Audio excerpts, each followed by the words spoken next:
राम मंदिर तीर्थ क्षेत्र ट्रस्ट के महासचिव चंपत राय ने कहा है कि गर्भगृह में लगने वाली रामलला की प्रतिमा का चयन हो गया है। ये मूर्ति श्यामल रंग की है और करीब 51 इंच की है। उन्होंने साफ किया कि तीनों मूर्तियां ट्रस्ट के पास में रहेंगी और तीनों मूर्तियां का समुचित सम्मान भी किया जाएगा।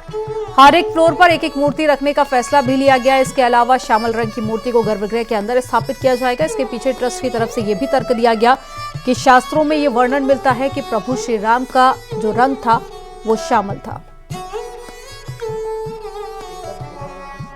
3 मूर्तिकारों ने 3 अलग अलग पत्थरों पर मूर्ति बनाई। उसमें से एक मूर्ति को प्रभु प्रेरणा से स्वीकार कर लिया गया है। सभी मूर्तियां हमारे पास रहेंगी। सबने बहुत तन्मयता से काम किया है। सबका सम्मान होगा।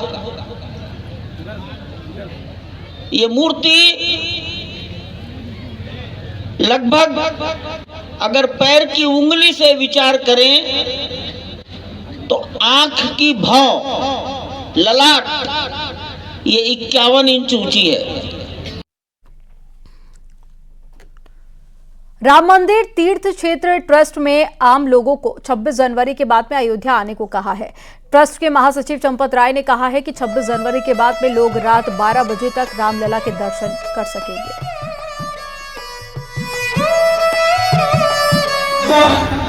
अपने गांव, अपने घर में मनाए,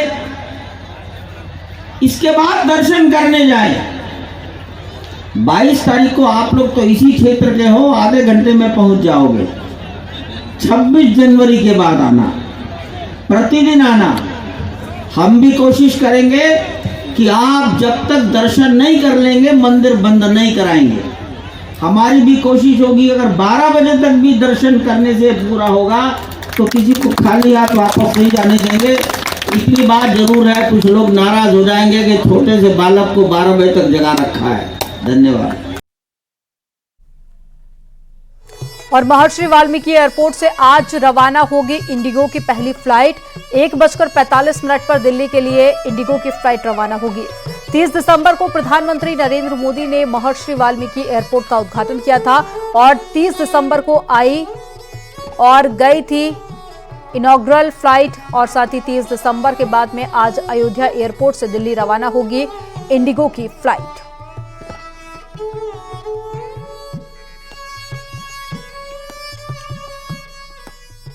भगवान राम के ससुराल नेपाल के जनकपुर से लोग उपहार लेकर अयोध्या पहुंचे हैं। श्रद्धालुओं ने ये सामान रामलला को समर्पित करने के लिए यहां पर लाया गया है और नेपाल से कई ट्रकों में सामान आया है।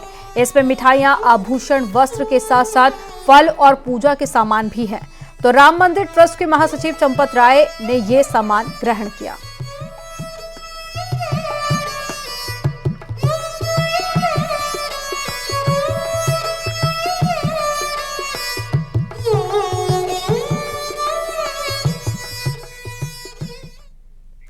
और अब खबर प्रयागराज से है, जहां पर माघ मेले को लेकर यूपी परिवहन निगम ने तैयारी तेज कर दी है।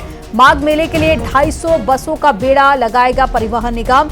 डेडिकेटेड कंट्रोल रूम से बसों का संचालन किया जाएगा। यात्रियों के लिए दवाएं, रैन बसेरे और साथ ही भोजन की भी व्यवस्था की जाएगी। जरूरत पड़ने पर बसों की संख्या में भी वृद्धि की जाएगी। 4 अस्थायी बस टर्मिनल भी बनाए जाने की तैयारी की जा रही है। तो एक बड़ी खबर आपको बता रहे हैं, माघ मेले को लेकर तैयारियां तेज है। 200 बसें चलाने का जो फैसला है वो लिया गया है। डेडिकेटेड कंट्रोल रूम भी बनाया जाएगा। इसके अलावा भी इंतजाम किए जाएंगे। तो यात्रियों के लिए हर एक व्यवस्था यहां पर की जाएगी। तो प्रयागराज से एक बड़ी खबर आपको बता रहे हैं।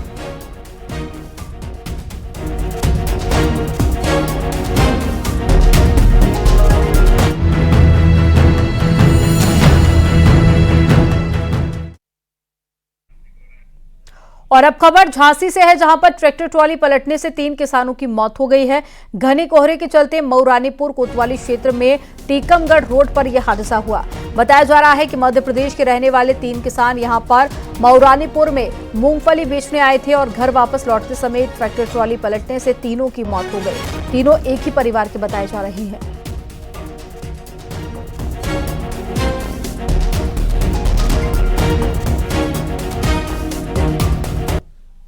दिल्ली एनसीआर में कड़ाके की सर्दी का दौर जारी है। लोग परेशान हैं और ठंड से ठिठुर रहे हैं। विजिबिलिटी भी काफी ज्यादा कम हो गई है और न्यूनतम तापमान में मामूली बढ़ोतरी हुई है। इसके बावजूद भी ठिठुरन कम नहीं हुई है। अधिकतम तापमान में गिरावट और साथ ही पहाड़ों से आने वाली ठंडी हवाओं से लोग खासा परेशान हैं और मौसम विभाग के मुताबिक अभी ऐसे ही मौसम बने रहने के आसार हैं। साथ ही कड़ाके की ठंड के साथ साथ कोहरा भी बढ़ेगा, इसलिए आज और कल के लिए येलो अलर्ट जारी किया गया है।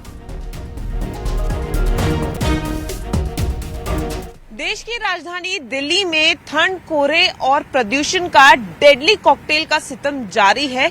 लगातार जो लोग हैं वो ठंड से परेशान हैं और जो घना कोहरा है वो भी लगातार बना हुआ है। एक बार मैं आपको विजुअल्स के माध्यम से दिखाना चाहूंगी।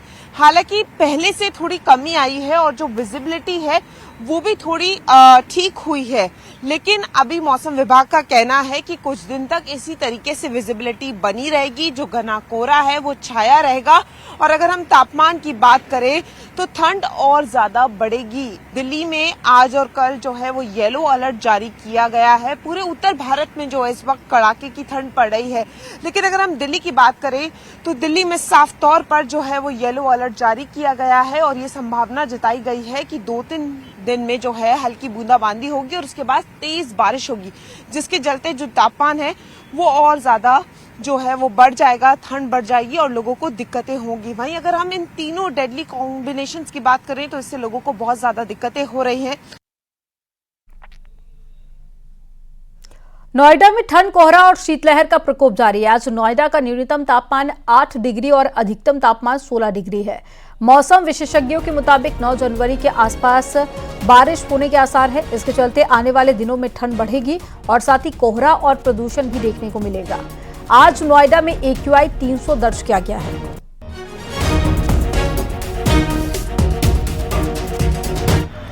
ठंड, ठिठुरन और शीतलहर का प्रकोप जारी है। नोएडा की बात करें तो न्यूनतम तापमान 8 डिग्री दर्ज किया गया है, वहीं अधिकतम तापमान 15 से 16 डिग्री दर्ज किया गया है। लगातार तापमान में गिरावट दर्ज की जा रही है। मौसम विशेषज्ञों का अगर माने तो आने वाले 2 से 3 दिनों में और ठंड बढ़ेगी, न्यूनतम और अधिकतम तापमान में गिरावट दर्ज की जाएगी।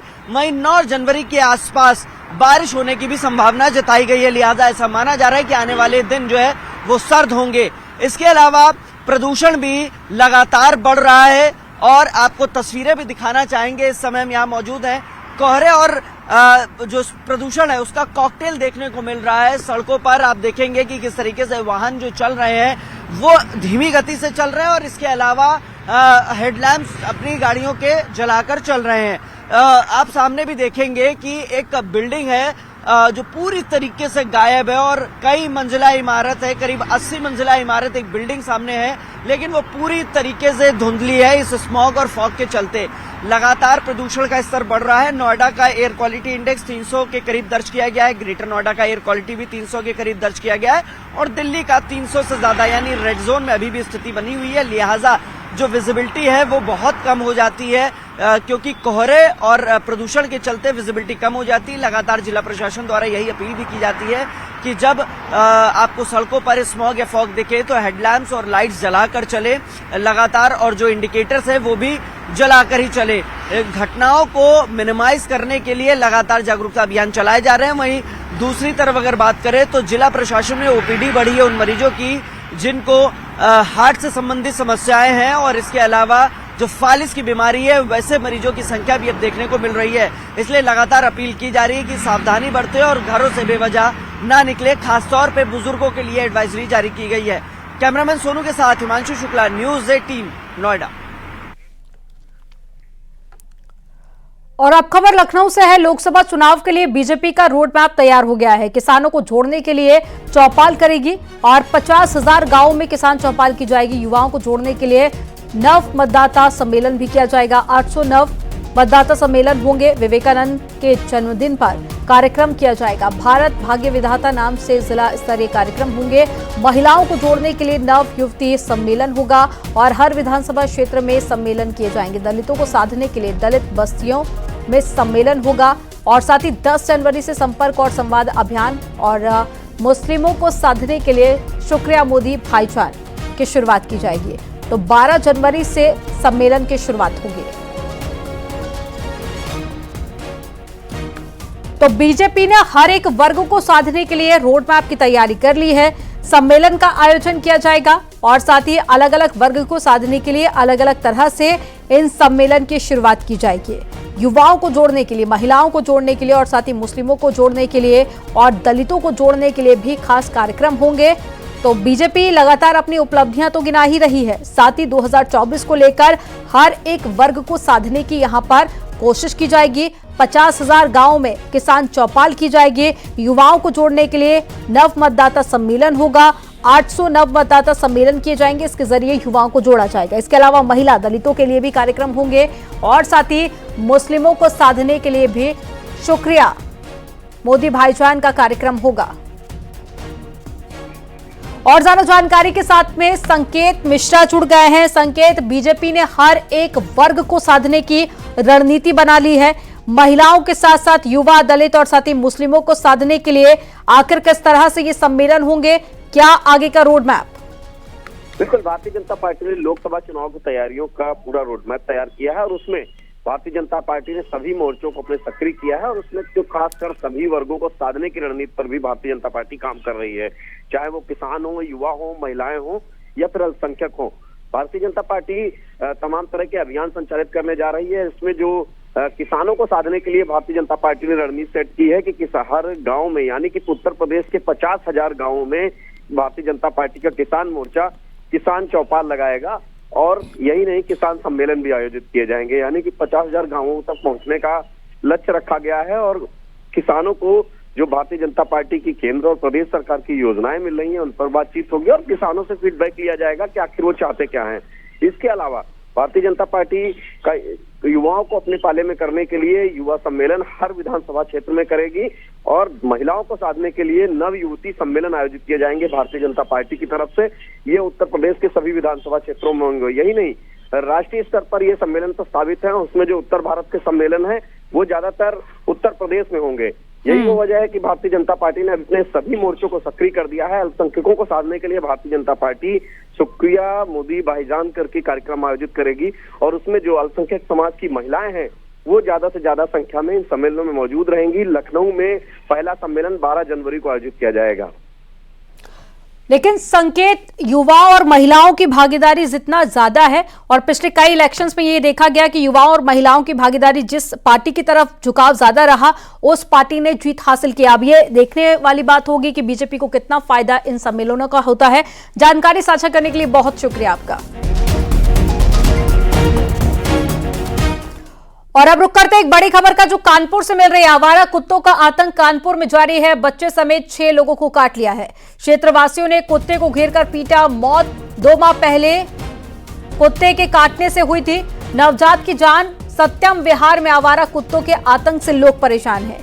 एक व्यक्ति की मौत भी यहां पर कुत्ते के काटने से हो गई और साथ ही लगातार देखा जा रहा है कि कुत्तों के आतंक का जो सिलसिला है वो बढ़ता जा रहा है और ऐसे में लगातार मामले भी सामने आ रहे हैं जहां पर कुत्तों के द्वारा अटैक किया जाता है। कई बार कुछ लोग गंभीर रूप से घायल हो जाते हैं और अब एक व्यक्ति की मौत की भी जानकारी मिल रही है।